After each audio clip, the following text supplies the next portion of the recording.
Olá pessoal, tudo bem com vocês? Vamos lá para mais uma aula de projeto de inovação em eletromecânica, tá? Essa, essa aula, inclusive, pessoal, dentro daquela nossa programação de aulas teóricas, né, para esse momento aí de pandemia em que a gente está tendo essas aulas à distância, seria a última aula da nossa programação. Então, as próximas aulas seriam para o momento em que conseguíssemos retornar às atividades normais, presenciais. Seriam aulas mais práticas, ok? Então, hoje, a nossa última aula teórica, então, programada à distância, e a ideia é que nós encerremos esse assunto, o último exemplo aí de especificação de elementos de máquinas para projeto mecânico, tá? E em seguida eu vou estar passando para vocês no e-mail uma atividade final, então que ela vai englobar tanto o assunto de hoje, como também alguns assuntos aí das outras aulas, correlacionando tudo e fazendo aí uma avaliação quanto ao desempenho de vocês. Tudo bem? A aula de hoje, pessoal, só lembrando, como a gente sempre faz uma recapitulação. Então, nós já fizemos alguns exemplos aí de cálculos de tensões, depois falamos de resistência de eixos, rolamentos, chavetas.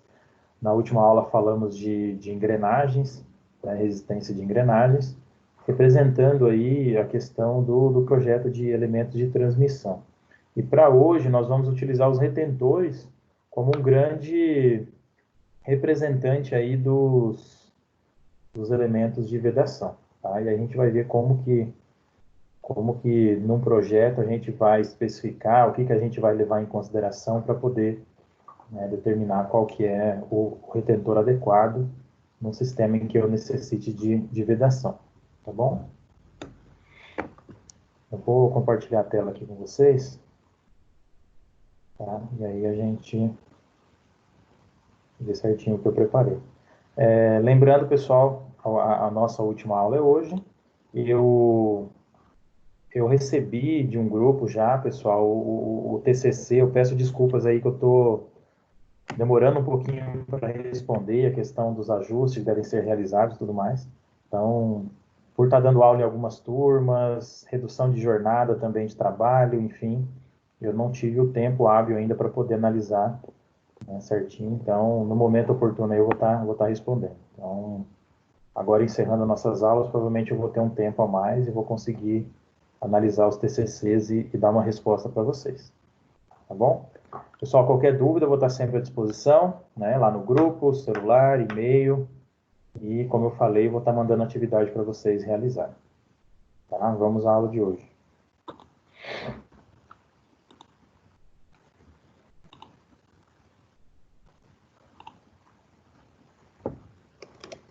Pessoal, para hoje, como eu comentei, né, os elementos de vedação. Então, os elementos de vedação são aqueles elementos de máquinas que vão promover a vedação de um sistema. E como o princípio de vedação é a gente evitar, né, a comunicação de fluidos entre um lado e outro de algum sistema. Tá? Então, se eu desejo que exista uma separação, né, eu utilizo os elementos de vedação para isso. Seja para evitar a entrada de impurezas no equipamento, ou seja para evitar a saída de fluidos que eu tenho em um determinado sistema. Tá? Ou muitas vezes quando eu não desejo a mistura, a comunicação e possivelmente uma mistura entre esses fluidos que possam estar funcionando no sistema, tá bom? Conceito de vedação, processo usar para impedir a passagem de maneira estática ou dinâmica de líquidos, gases e sólidos particulados, seria o pó, de um meio para o outro. É importante que o material do vedador seja compatível com o produto a ser vedado para que não ocorra uma reação química entre eles. Então, a primeira coisa que a gente vai considerar no projeto, pessoal, claro, né, o porquê que eu estou utilizando um elemento de vedação e ter a garantia de que esse elemento de vedação não vai reagir quimicamente com o próprio fluido que eu estou querendo vedar. O porquê disso? Porque muitas vezes a gente utiliza lubrificantes, produtos químicos, né, podem ser de diversas composições, né, muitas vezes utilização de combustíveis, enfim, que podem degradar, danificar o elemento de vedação por conta da reação química que eles podem ter entre si, tá? Então, sempre a aplicabilidade, a primeira coisa que a gente vai observar, antes mesmo do modelo, do tipo, enfim, é a questão dessa reação entre eles. Então, como eu falei, pessoal, o retentor como um grande representante aí desse grupo de elementos de máquinas de vedação, tá? Que é o que a gente vai estudar hoje. E aí todas as formas de consultas, né? As características aqui que a gente vai discutir de vedação e de materiais, eles se aplicam também a outros vedantes, tá? Só que aí a gente vai pesquisar de forma, né, individualizada aí em cada tipo de fabricante, cada tabela e assim por diante, tá? Então, além dos retentores, nós temos os anéis de vedação, os anéis O-rings, né? Nós temos gachetas, selos mecânicos e assim por diante. Mas conhecendo aí o caminho das pedras aí pelo retentor, a gente é capaz de aplicar isso também para outros tipos de elementos, tá bom? Falando do retentor, pessoal, relembrando lá novamente nossas aulas de elementos de máquinas. É composto essencialmente por uma membrana elastomérica em forma de lábio e uma parte estrutural metálica semelhante a uma mola que permite sua fixação na posição correta de trabalho. Então, pessoal, nós temos aqui o lábio do retentor, tá? Ele sim que vai promover a vedação, né? Então, geralmente ele vai fazer a vedação de um eixo, tá? E aí nós temos a posição, o eixo vai ter uma velocidade relativa aqui quando ele estiver em funcionamento, ou se ele estiver parado, nós teríamos aqui uma vedação estática. E nós temos essa mola, tá, pessoal? Essa estrutura aqui interna que vai manter esse lábio na posição correta de trabalho. A gente já comentou nas nossas aulas de elementos de máquinas que essa mola não é exatamente, ela tem o formato de mola, mas ela não é exatamente para poder, né, manter tensionado ali a todo momento, até porque não é desejável essa tensão muito efetiva, né, muito alta, tá? Com questões de desgaste do eixo, por exemplo, do próprio retentor. São utilizados para a vedação de eixos rotativos, especialmente na construção de máquinas e aparelhos, bem como na indústria automobilística. Os produtos a serem vedados podem ser pastosos, líquidos ou em forma de gás. Na maioria das vezes, trata-se de vedação de óleos e graxas de lubrificação. Então, na maioria dos casos, pessoal, a gente está fazendo a vedação de lubrificante, seja ele óleo ou graxa. A concepção do retentor. Ele possui a mola, aquela com a função de compensar a carga radial exercida sobre o eixo. A carcaça, função de fornecer a estrutura ao retentor para suportar seu perfil e também para a montagem do alojamento. Essa carcaça, pessoal, é o que dá rigidez, é o que dá resistência ao retentor e permite que ele seja fixado no alojamento dele. A fixação do retentor no alojamento, a gente vai ver daqui a pouquinho, ela é feita com interferência. E para suportar esses esforços, né, a carcaça, né, que é feita com material metálico, geralmente, tá? Ela está aqui para poder suportar isso. E o revestimento de borracha, tá? Ele pode ser liso, ondulado, ser com a parte metálica ou metade borracha e metade a carcaça aqui é metálica, tá? Principais características do retentor, pessoal, as partes que o compõem. A capa externa cilíndrica de elastômero ou de metal. Existem formas construtivas com a capa externa de elastômero que são constituídas de uma chapa metálica de reforço, tá? Como mostra a figura 1. E aqui.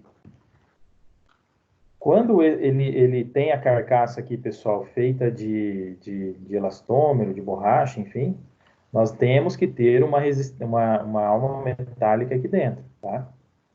Que é para reforçar essa estrutura. Então, ou ele vai estar aqui dentro, né, como esse anel de reforço aqui, ou ele vai ser componente aqui da própria capa externa, ou seja, ele vai estar por fora aqui da capa externa, tá bom? da forma que está aqui, ó. Nós temos uma capa externa que pode ser metálica, ou, no caso dela ser de elastômero, eu tenho um reforço interno metálico aqui, tá?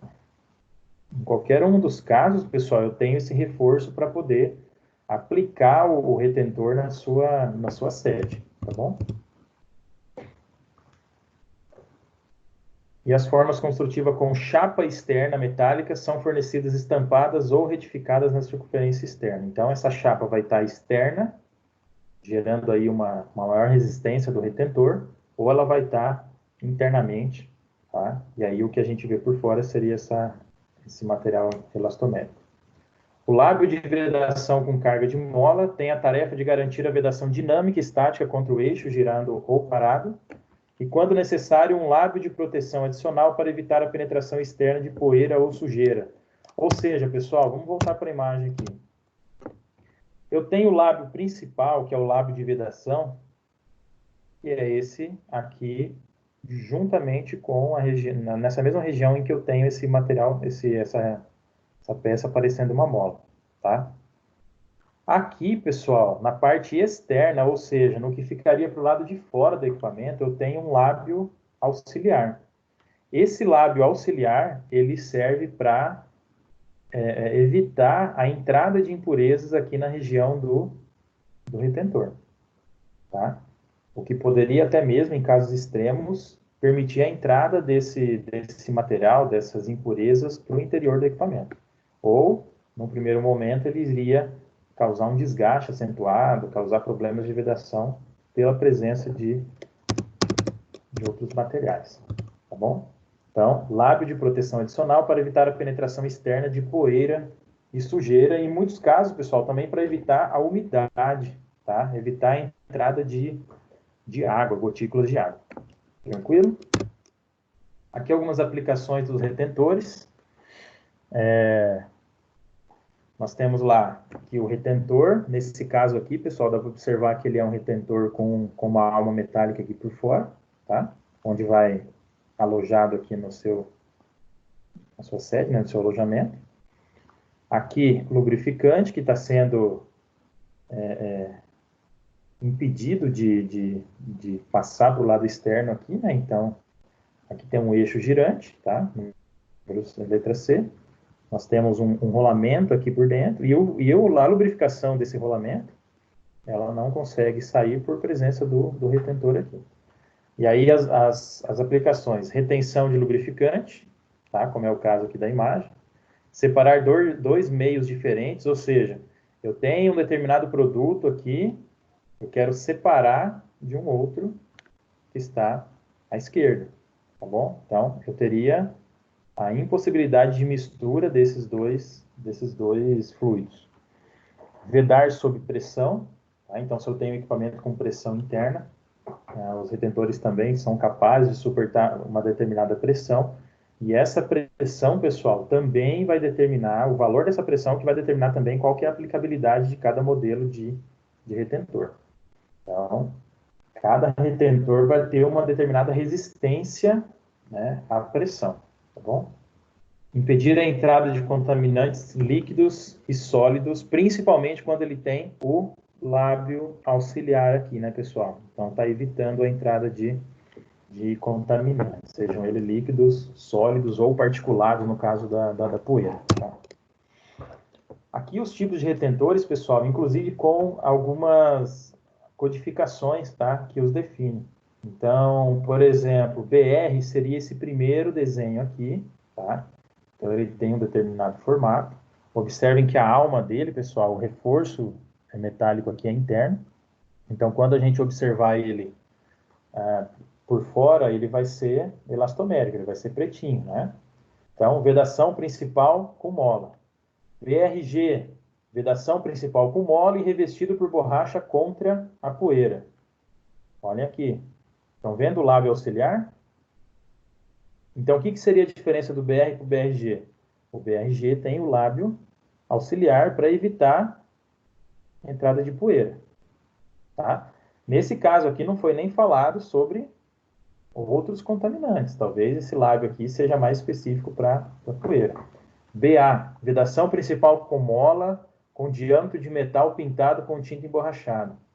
Então, BA, vedação principal com mola, e o diâmetro aqui, pessoal, ou seja, essa capa externa, ela é metálica, só que ela é pintada com tinta emborrachada.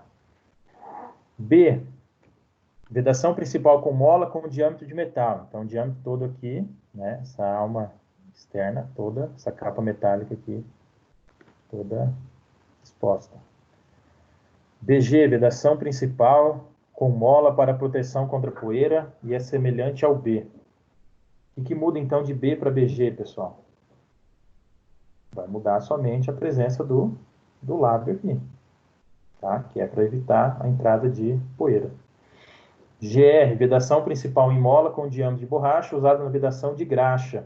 Então, aqui a primeira diferença é que ao invés de evitar o vazamento ou a comunicação aqui entre as partes do equipamento de lubrificantes líquidos, no caso o óleo, agora eu tenho um retentor para graxa, tá? E o GA, vedação principal sem mola com diâmetro de metal. Ou seja, pessoal, nem todos os retentores possuem essa mola interna, tá? Nesse caso do GA ele não possui. Então, se eu peguei um catálogo de retentor, pessoal, verifiquei essas nomenclaturas aqui, essas codificações, então eu já conseguiria relacionar com os modelos dele. Tá? Essa aqui é aquela imagem que a gente já tinha olhado, né? Retentor com capa externa de elastômero, lábio de vedação com carga de mola, tá aqui a mola, ó, e lábio de proteção de poeira, ou seja, esse lábio auxiliar aqui, né? Então, vamos ver as partes dele aqui. Superfície externa, tá? Nesse caso aqui, elastomérica, porque a parte metálica de reforço está aqui dentro. Face frontal seria esse chanfro que nós temos aqui. Então, todo retentor ele não vai ser com canto vivo, tá, pessoal? Ele tem esses chanfros aqui, tanto na face frontal, aqui na face de fundo, e nós temos aqui, ó, a superfície de contato também faceada, tá bom? Superfície frontal, revestimento, espaço livre aqui para fixação, superfície de membrana, a própria mola de tração, a borda de fixação da mola, que seria esse assento aqui para encaixar a mola. Enfim, nós temos aqui o lábio de vedação, né, que é o principal. E aí ele é dividido em lado frontal e lado do fundo. Tá? Então, esse lado do fundo aqui seria o externo, tá? O que fica para fora do equipamento, voltado para a parte externa do equipamento, e aqui para a parte interna. A linha de atuação da mola, pessoal, nem sempre é alinhada com o próprio lábio, tá? Isso é para definir também a característica de funcionamento dele, tá bom? Nós temos aqui o lábio auxiliar, o anel de reforço, né? Lembrando que ele é metálico. E esse outro aqui, pessoal, é quando eu tenho a capa externa metálica. Lembra de desenho técnico mecânico, quando eu tenho um corte, tá? Imagina esse retentor aqui está em corte, né? Quando eu tenho um corte de algo metálico, ele fica com essa achura aqui, né? De linhas paralelas e inclinadas. Então, superfície externa, que é a capa externa, o raio de fundo, então nesse caso aqui ele tem um arredondamento, tá? Aqui a mola de tração, superfície da membrana externa, aliás, face frontal, esse chanfrado, aqui o lábio, tá? Também com lado frontal e lado do fundo, aqui a linha de atuação da mola. Além da exigência principal, para um bom efeito de vedação, exige-se para os retentores a segurança de funcionamento, montagem simples, compatibilidade com os produtos a serem vedados e pouco atrito. Tá? Por que pouco atrito? Eu não posso ter um atrito elevado entre o retentor e o eixo que vai estar girando, né, a elevadas rotações. Isso, um atrito elevado faria com que eu tivesse perda de energia mecânica, tá? Ou seja, eu gastaria mais combustível, mais energia elétrica, por exemplo, para poder estar acionando esse eixo, como também esse atrito iria gerar desgaste. Tanto o desgaste do retentor, como também o desgaste do eixo. Isso abreviaria a vida útil desses componentes. Tá? A norma, pessoal, para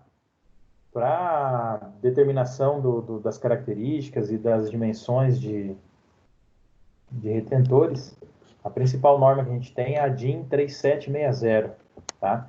Que considera algumas questões aqui. Então, área de validade, medidas, descrições, matérias-primas e proteção de superfície, marcação, emprego, ou seja, a marcação das características ali no próprio retentor, qual que é a empregabilidade desses retentores, desses modelos retentores, as diretrizes para a montagem, ou seja, quais são os passos, os cuidados necessários e os procedimentos para a montagem desses retentores e explicações gerais. Os parâmetros de projeto, pessoal, eu dividi aqui em 5 parâmetros principais, tá? Então, o primeiro parâmetro seria os produtos a serem vedados. Lembra que a gente falou da questão da reação química e tudo mais?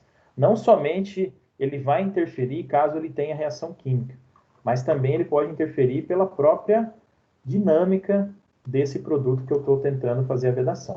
Tá? A gente vai ver isso já já. Velocidade na circunferência seria o segundo parâmetro. O que seria a velocidade na circunferência, pessoal? A própria rotação. Qual que é a rotação desse eixo? Né? Imaginem lá o retentor paradinho e a rotação desse eixo em relação a esse retentor. Seria essa velocidade ali na circunferência. Tá? Que é também a mesma coisa que a rotação do eixo. O parâmetro de temperatura, número 3. Parâmetro de pressão.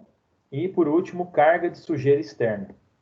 E a carga de sujeira externa ela vai interferir justamente na escolha. Inicialmente, lá vai ser o básico, né? Se terei ou não terei aquele lábio auxiliar para proteção contra poeira, umidade e assim por diante. Tá? Então, começando lá, número 1, os produtos a serem vedados. Esses produtos a serem vedados podem ser pastosos, líquidos ou, em casos excepcionais, gasosos.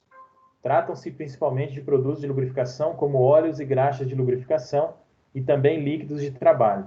Então, eu estou vedando, geralmente, como a gente já comentou, lubrificantes, ou, em alguns casos, eu preciso fazer a vedação também de fluidos que estejam ali realizando algum trabalho. Fluidos de trabalho, como eu coloquei exemplo aqui, como óleos hidráulicos. Ou seja, num sistema hidráulico ou pneumático, enfim, eu vou estar fazendo a vedação do ar ou do fluido hidráulico. Tá? E aí isso é também importantíssimo até mesmo para manter a pressão interna do sistema. Certo? E aí a gente já entra naquela característica dos retentores que fazem a vedação sob pressão. Continuando sobre os produtos a serem vedados. O produto é que determina principalmente a seleção do composto e, desta forma, também a versão de vedação. Há também os efeitos químicos dos produtos sobre os compostos. Como em todas as reações químicas, esses processos também são acelerados por temperaturas elevadas. As matérias-primas de vedação podem amolecer ou endurecer sob influência dos produtos. Ou seja, esses produtos esses fluidos aí que estão sendo vedados, eles podem interferir no material do retentor, de forma a causar um endurecimento do material, né? Ou um amolecimento, que seria como se fosse uma dissolução desse material. Tá? E isso pode ser agravado pela elevada temperatura. Tá? Segundo parâmetro, pessoal, velocidade na circunferência. Rotação ou velocidade de circunferência são parâmetros que influenciam no atingimento de lubrificação suficiente e uma boa retirada de calor. Aqui, pessoal, um gráfico que mostra para a gente a velocidade de circunferência, tá? Em relação ao diâmetro do eixo. E aí essa velocidade de circunferência ela vai depender, claro, da rotação. Então, se eu tenho lá uma determinada velocidade de circunferência, lá em metros por segundo, de 28, eu estaria relacionando com aqui um diâmetro do eixo de 20 e teria uma determinada rotação para poder atingir essa velocidade de circunferência. Tá? E aí nós temos duas regiões distintas aqui. A mais escura seria segundo a norma NBR 70SH. E aqui a gente tem FPM 70SH.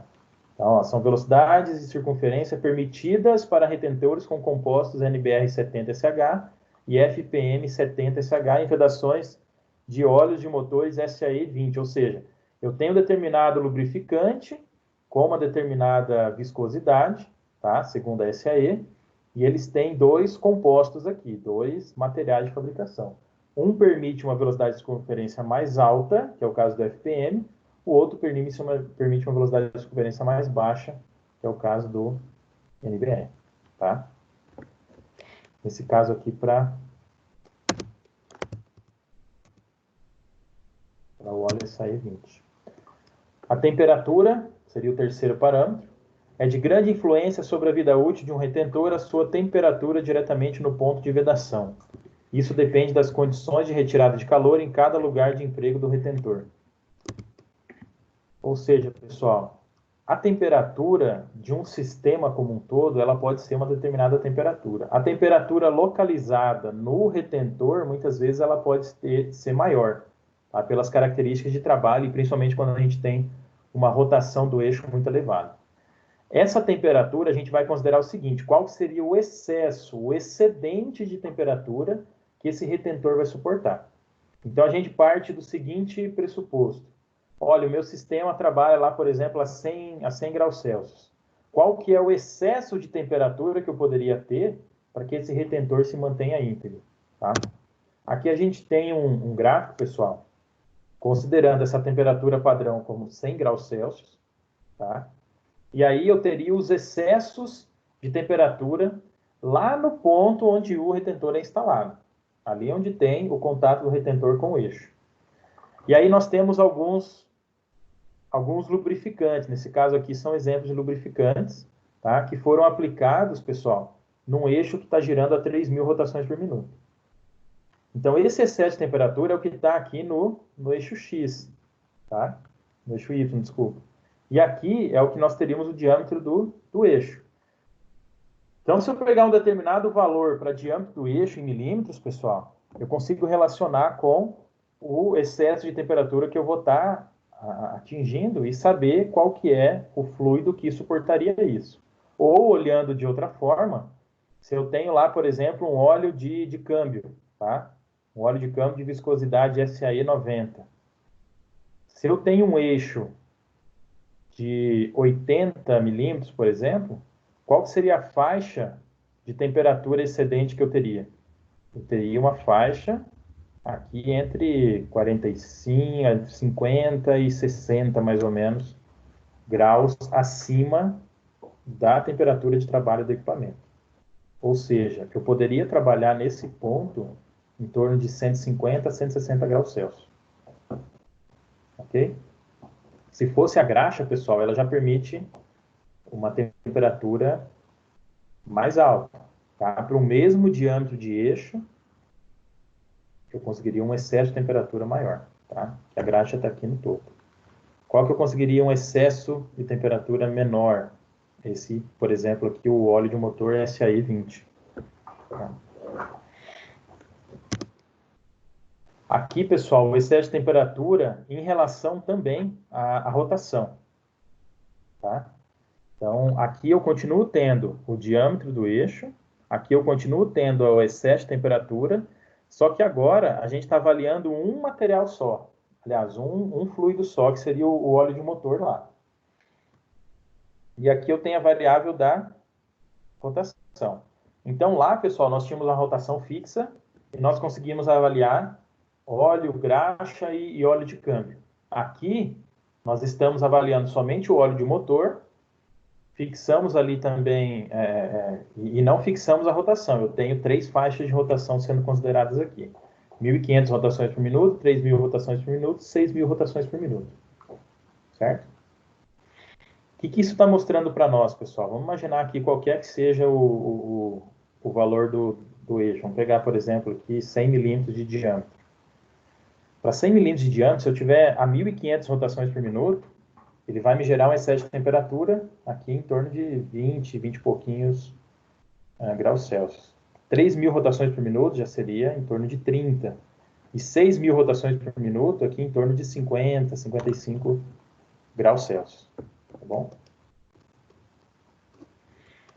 Esse seria o excesso de temperatura.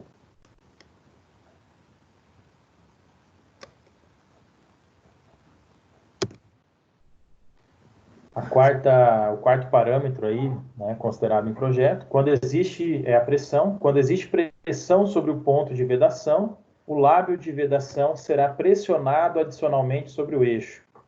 Então, quando existe pressão interna, pessoal, imaginem lá o formato construtivo de um retentor, o lábio de vedação será pressionado, né, de forma mais efetiva em relação ao eixo. Então, ele vai estar mais, gerando um atrito maior, ele vai estar pressionando mais o eixo. Por isso, são gerados atritos maiores e uma temperatura mais elevada no canto de vedação do retentor. Ou seja, lá no lábio, pessoal, ele foi programado para uma determinada pressão. Se eu tenho uma pressão além do que ele foi projetado, ele vai começar a pressionar o eixo.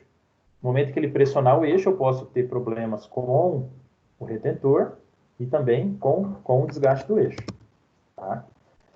Aqui fala sobre a pressão permitida, pessoal, para um modelo de retentor, tá? Seria esse modelo R2.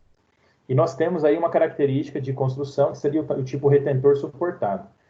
Então, aqui eu tenho a rotação desses eixos, tá? 1.000, 2.000 até 7.000. E aqui a pressão em bar que eu poderia utilizar. Tá bom? Então, por exemplo, se eu tenho uma pressão em bar de 10, olha que pressão elevada, né? 10 bar de pressão, eu teria a possibilidade de utilizar o modelo R2 até uma faixa bem estreita aqui de rotações, tá? Em torno de 600 rotações por minuto. Se eu tenho um retentor suportado aqui, pessoal, quanto maior for a rotação, por exemplo, aqui, ó, esse primeiro tipo de retentor. Se eu chegar aqui por uma rotação de em torno de 2.000 rotações por minuto, eu não poderia ter pressão nenhuma. Para que eu tenha uma pressão positiva ali internamente, eu precisaria girar com rotações bem menores. Tá? Então, observem que as linhas são todas elas descendentes aqui, né, de forma até agressiva aqui em alguns pontos, levando em consideração que qualquer aumento de rotação, pessoal, eu precisaria baixar essa pressão, porque com a rotação muito elevada e esse atrito atuante ali no eixo, geraria elevação de temperatura, eu já caio em um outro problema e geraria um desgaste acentuado. Tá bom? Por isso que são inversamente proporcionais aqui. Quanto maior a pressão de trabalho, menor tem que ser a minha rotação para que o retentor possa suportar essa carga de trabalho. Certo?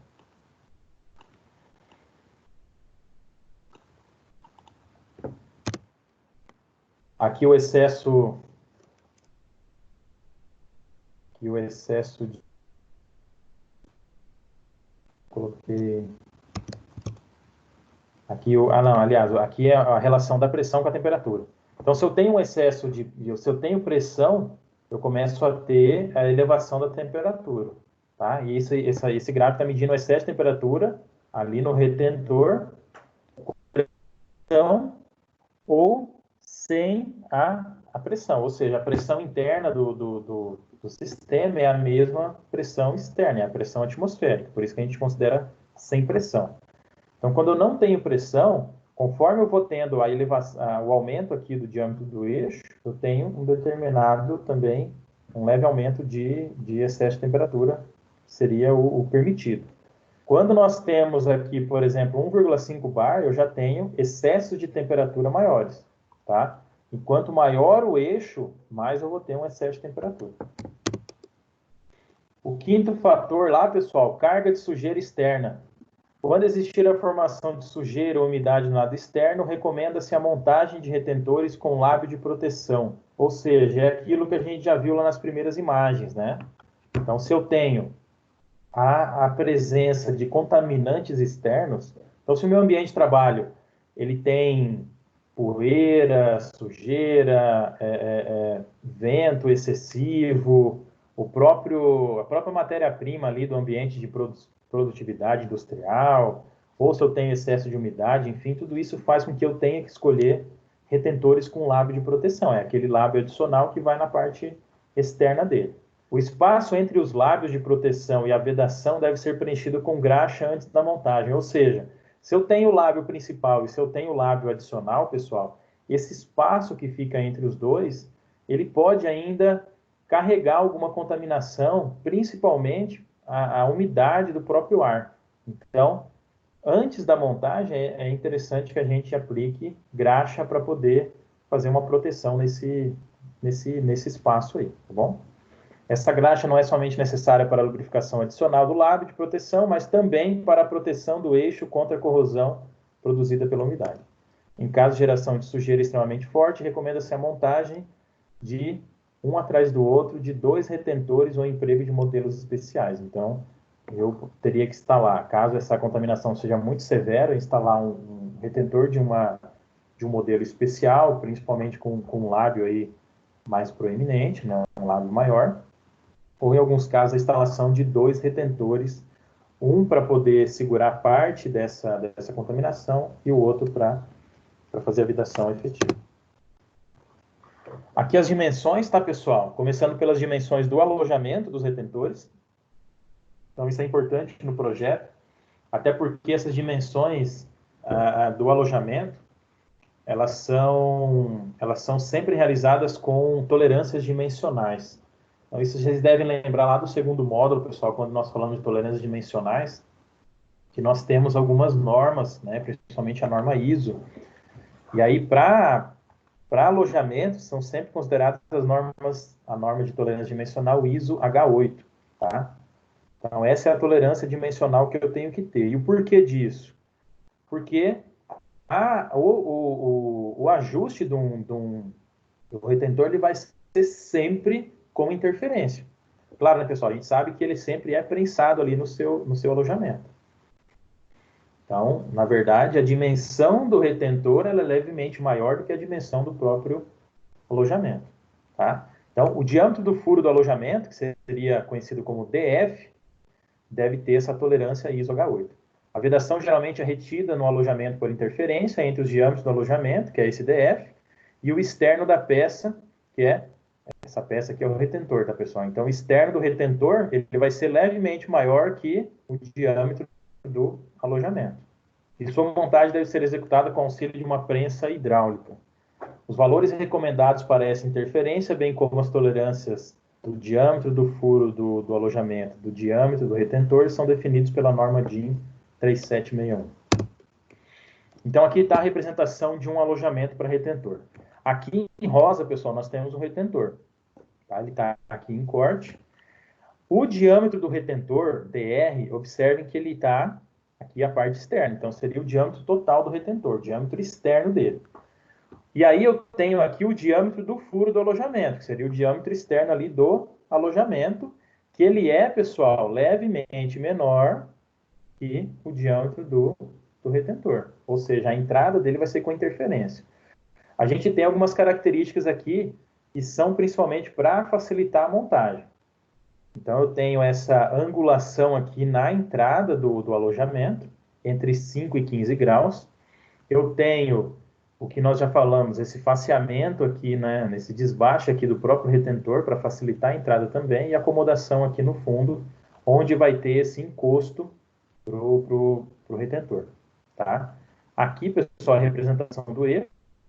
O eixo, quando ele tem mudanças de seção, ou seja, no diâmetro dele, nós temos que ter um raio aqui, um arredondamento, tá? Justamente para evitar que seja danificado o lábio aqui do retentor. Tá? Então, eu tenho esse arredondamento com raio de 0,6 a 1 milímetro. Tá? Da mesma forma que eu tenho angulações aqui, quando eu tenho a variação aqui também do eixo. Bom.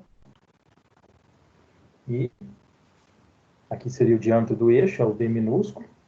O diâmetro nominal, pessoal, seria aquele, lembram dos desenhos lá na parte de tolerância? O diâmetro nominal é aquele, por exemplo, se eu tivesse 60 milímetros aqui, então o retentor ele teria um pouco mais que isso, e o diâmetro do furo aqui do alojamento provavelmente um pouquinho menos que isso para garantir a interferência. Tá?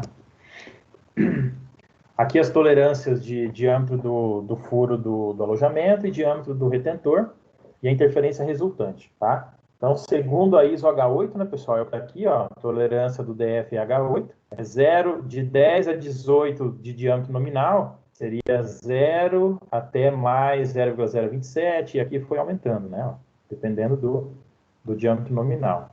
A interferência resultante, aqui a tolerância para o diâmetro do retentor, tá?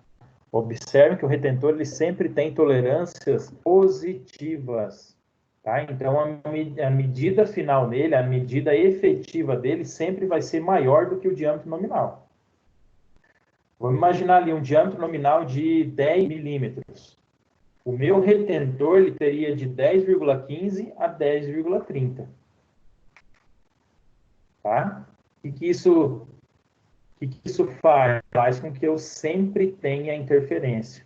Então, aqui no mínimo seria 10,15. Aqui seria até 10,027. Seria de 10 a 10,027. Aqui começaria em 10,15. Ou seja, eu sempre vou ter o retentor aí maior do que o diâmetro do furo ali, do seu alojamento. Tá? Então, a interferência que eu teria aqui seria de 0,12 até 0,30. E a tolerância aqui para o tipo R e aqui para o tipo B ou tipo A dos retentores, tá? E aí eu tenho valores de tolerância diferentes.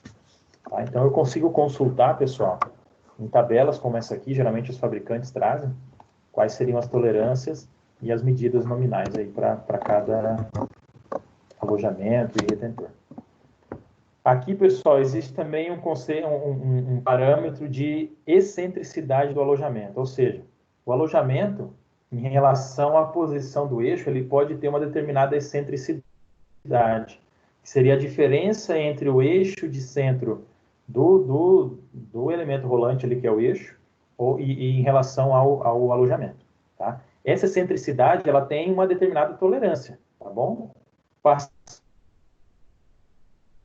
Dessa tolerância, eu já começaria a ter vedação do retentor, justamente porque ele teria uma parte que estaria mais próxima do eixo e partes que estariam mais afastadas, evitando a vedação. Aqui é a excentricidade estática permitida em relação ao diâmetro do eixo que eu tenho. Então, se eu tenho um diâmetro de eixo, pessoal, aqui vamos imaginar cada vez maior o diâmetro do eixo, cada vez também vai ser maior a minha tolerância estática, mas eu tenho que relacionar o diâmetro do eixo com essa linha e rebater aqui na excentricidade estática. Por que excentricidade estática? Excentricidade considerando o eixo parado. Tá? Então, se eu tenho lá um eixo de 60 milímetros, eu rebateria aqui, eu teria em torno de 0,18 milímetros de excentricidade permitida para ele. Tá bom? Agora, falando das dimensões do retentor, nós temos aqui, lembra? Aqui ele está em corte, nesse caso aqui ele tem um reforço interno, ele tem o lábio principal aqui, ele tem a mola, ele não tem lábio auxiliar. Nós temos aqui a medida D, que seria o diâmetro nominal aqui do próprio eixo, tá? Observe que o diâmetro do eixo, pessoal, ele está invadindo aqui a área do lábio. Por quê? Porque esse lábio, na verdade, ele vai ficar sempre sendo um pouquinho comprimido pelo próprio eixo, tá? Dentro de padrões especificados. Aqui, a medida C seria a largura aqui dessa parte chanfrada, tá? A medida B seria a largura aqui do retentor, tá? E nesse caso aqui, pessoal, nessa parte aqui da tabela, seria tudo 7 milímetros. A letra C seria um parâmetro que considera o mínimo que ele precisa ter. E aqui a letra Φ, pessoal, seria a altura em relação, né, seria o diâmetro externo, na verdade, tá?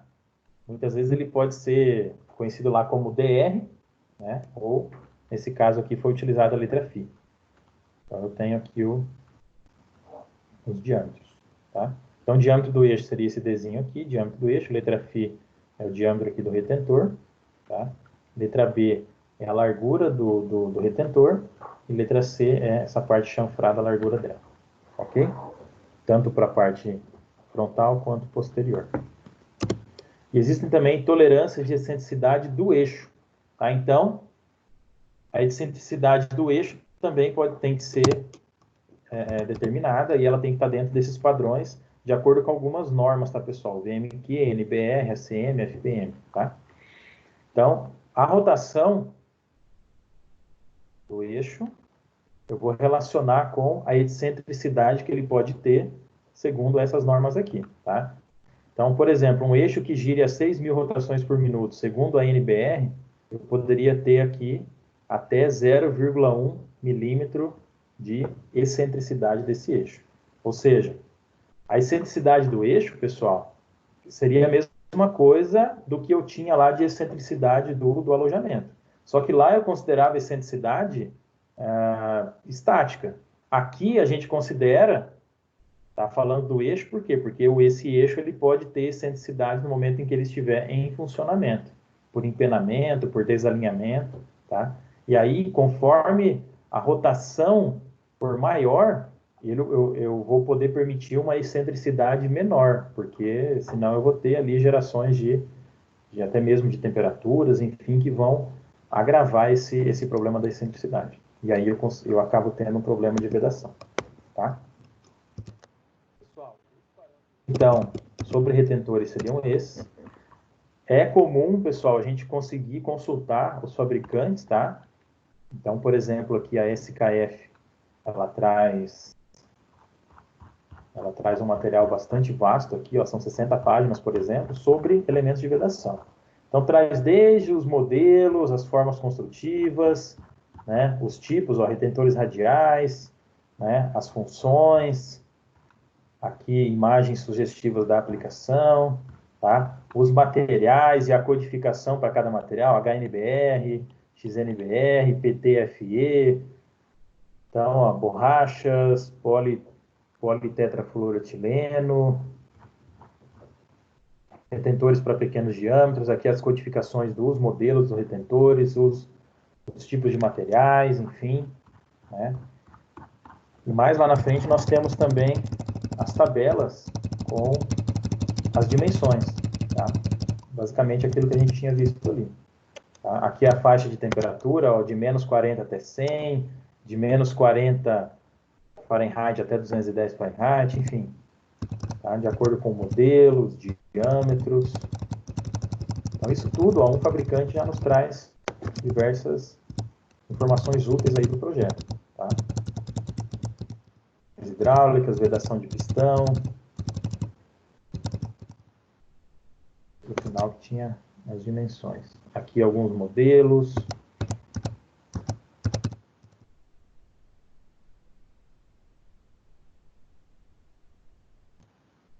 Aqui, ó, velocidade, pressão máxima, material do vedador, tipo de vedação, faixa de temperaturas, tá? Então, isso tudo eu consigo consultar aqui nessas tabelas. Tá? É mais um exemplo aí de literatura técnica advinda, claro que primeiramente das normas, mas num segundo momento a gente consegue consultar diretamente com os fabricantes. Tá? Como eu falei, são materiais geralmente bastante vastos. Aqui também um site de um fabricante, tá? Que eu tenho aqui o código do fabricante, seria a referência do fabricante. Aqui no modelo ele vai me mostrando, ó, eu tenho a alma externa, metálica externa, esse aqui no caso o modelo R04 é interna, material com que ele é fabricado, nesse caso segundo a norma NBR 70, tá? Norma FPM 70 e assim por diante. Como a gente viu lá nos gráficos de temperatura e tudo mais, isso vai influenciar na funcionalidade deles, tá bom? Aqui os diâmetros, tá? Diâmetro interno, diâmetro externo e a altura seria aquela medida B, tá? Que seria aquela, na verdade, é considerada a altura ou a largura do retentor.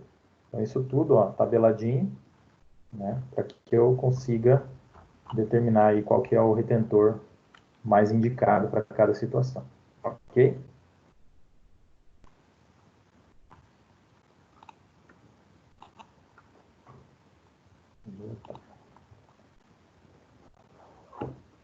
Pessoal, então era isso. como eu comentei no início, essa é a nossa última aula. Para fechar com chave de ouro aí, eu vou estar encaminhando no e-mail de vocês, talvez não dê tempo hoje, mas eu tô montando uma atividade para que vocês realizem e me entreguem por e-mail, né? Eu vou colocar uma data lá para vocês entregarem. Combinado? Fiquem com Deus, tudo de bom. Agradeço aí a atenção de vocês, principalmente considerando aí as dificuldades que cada um tem, as particularidades, né? Então, nesse momento que a gente está passando difícil, todo mundo aí se adaptando para poder acompanhar as aulas. A gente, como instituição, agradece muito, da mesma forma que eu agradeço também o acompanhamento de vocês nas aulas do Lucas, né? E como agora as minhas aulas finalizaram essa parte teórica, o Lucas vai assumir, a partir da semana que vem, as aulas de segunda a quinta-feira, tá bom? Então, conforme aquele cronograma que eu havia enviado para vocês. Então, hoje, minha última aula, e vocês vão ter, a partir da semana que vem, de segunda a quinta-feira, com o Lucas. Certo? Tudo de bom, pessoal. Fiquem no aguardo aí da atividade e vamos conversando. Um abraço.